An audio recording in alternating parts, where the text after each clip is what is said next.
institutionalized on the state. We have a clip of Glenn Beck interviewing Sheriff Joe Arpaio. Local law enforcement comes across some people that have a erratic or scared or whatever demeanor. They're worried, yeah. And if they have their speech, what they look like, if they just look like they came from another country, we can take care of that situation. But I don't need that anyway, Glenn. Wait. Are you telling me? Hang on. I can still do the job. When was that law written? Because all I hear about is that sounds like profiling, and the government is saying you can't profile anybody. Well, that law in 1996, part of the comprehensive law that was passed, it's in there. It's in there. That's Sheriff Joe Arpaio, Isabel Garcia. Yes, that's Joe Arpaio, and as other clips that people have seen him on the television, he has stated up front he does not care what the federal government tells him. He is going to enforce the laws in Arizona, even though it is driving the economy downward. The situation for our communities, of course, is really acute.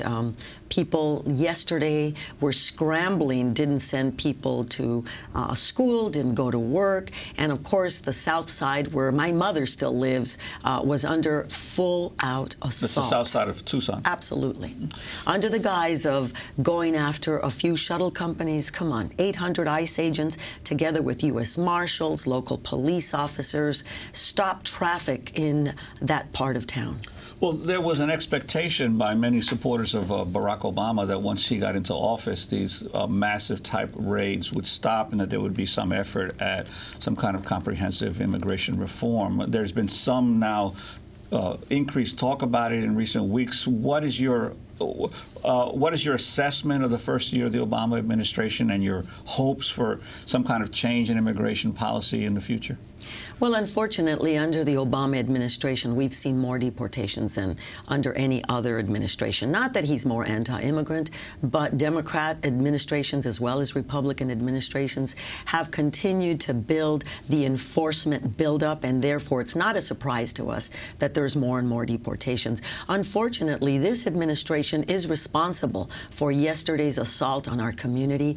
This administration continues to follow the flawed concept that migration is somehow a law enforcement or national security issue, and it is not. It is an economic, social, political phenomenon, and until we begin to address root cause and, for instance, what NAFTA has done to the agriculture in Mexico, displacing millions of workers, flooding, of course, to the United States, they knew they would flood in here. That's why they began to build walls in 1994. They didn't build the walls, as some people would believe, on September the 12th of 2001. We began building those walls in 1994. So we're very disappointed with this administration. Isabel Garcia, I wanted to ask you about the money that Arizona has to do this. I mean, you have last month Arizona becoming the first state to eliminate S-CHIP, right, the Children's Health Insurance Program, leaving tens of thousands of kids without coverage. The Arizona governor signed a new budget canceling the program,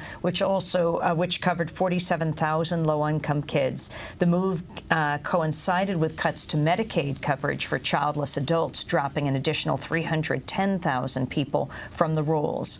So where is the money coming from? Absolutely. We are seeing a downward dive in our economy precisely because we are so anti-immigrant, in addition to, of course, the economic woes of this country. Not only what you have stated, but we have eliminated the full-day kindergarten.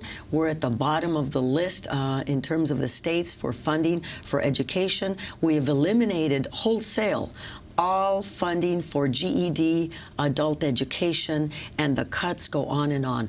At the same time, they're attempting to give tax cuts, of course, to corporations and businesses, and so we are on a real downward spiral. And of course, they pluck out the immigrant, as they have historically, to blame all the societal ills, in spite of the fact that there has recently been very credible studies to show that the undocumented labor force represent almost $1 billion in terms of a net gain when you subtract all of the costs that are associated with undocumented immigrants. You know very well, we don't have 12 million people here on welfare or because we're benevolent. We have 12 million undocumented people here because our economy depends on it, and the state economies depend on them.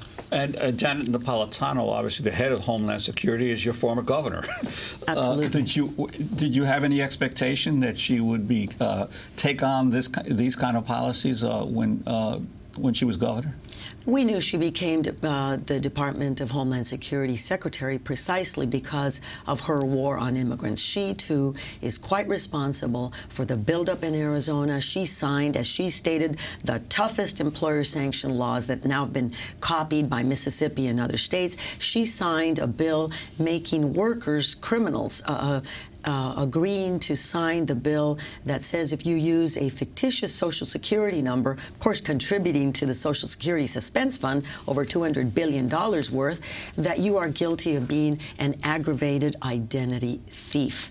So she called the National Guard on the border, so we did not expect anything good when President Obama appointed Janet Napolitano to this position. Well, a few years ago, May Day was huge for immigrants' rights marchers around the country. What are your plans for this May Day, and what are your demands right now? We are planning, of course, massive May Day mobilizations across the country. Ours in Tucson, of course, will be very clear. Our demands will be that we, number one, not demand just immigration reform. We want details. We are not in agreement with the 4 pillars as spelled out by Senator Schumer and Graham that continue that flawed analysis as immigrants committing a crime. We have to get off of that and recognize it. So we're demanding that the enforcement stop, that we stop resourcing the billion-dollar structure that is going along the border, a militarization, of course, that is creeping up into the United States. I mean, Julie Myers in 2006 at the SWIFT plants announced what we'd been saying all along. Remember, this is signaling that enforcement will not remain at the border. It will go interior, and it has. So that's our first demand. Our second demand is that we immediately address the root cause, that if we're interested about migration and the suffering of people coming into this country, the 86 people that we have already found in the state of Arizona at the border as of 3 or 4 weeks ago, we want a stop to that. And we need also a reform that reflects the reality. We should legalize the 12 million people here and begin to address those issues along the border that have caused so much suffering, environmental degradation and devastation by the Border Patrol and ICE and other agencies. And so our demands are huge, and we know that we're going against even the prominent immigrant rights groups that are following the framework that is being spelled out by the Senator Schumer and Graham. One final question. The immigrant rights movement that had such a huge outpouring in 2006 subsequently fractured between what I would call the more grassroots organizations that supplied the people power and the national groups, the trade unions, the Catholic Church, and some of the major Washington immigration groups that urged a more realistic compromise approach to legislation. How is the movement faring these days in terms of the tension between these two wings of the movement? Well, unfortunately, the brokers that you've stated very clearly here for us have really attempted to co-opt the grassroots movements. As you saw, maybe 200, 500,000 people marched on Washington, D.C. And, of course, the brokers and those that handled the march and handled the message, I hate to say, used the people that marched onto D.C.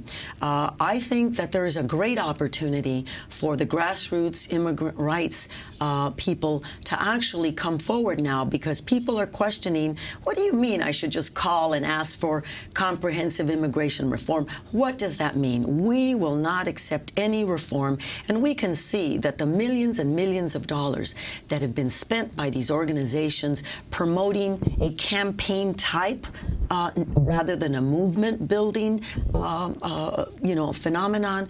They should have spent some of that money educating the American public about the realities of immigration, the immigration situation, immigration laws, and immigration history in this country. We have to begin to know the truth, and a lot of immigrant rights groups are, in fact, challenging those brokers and those messages as we speak today.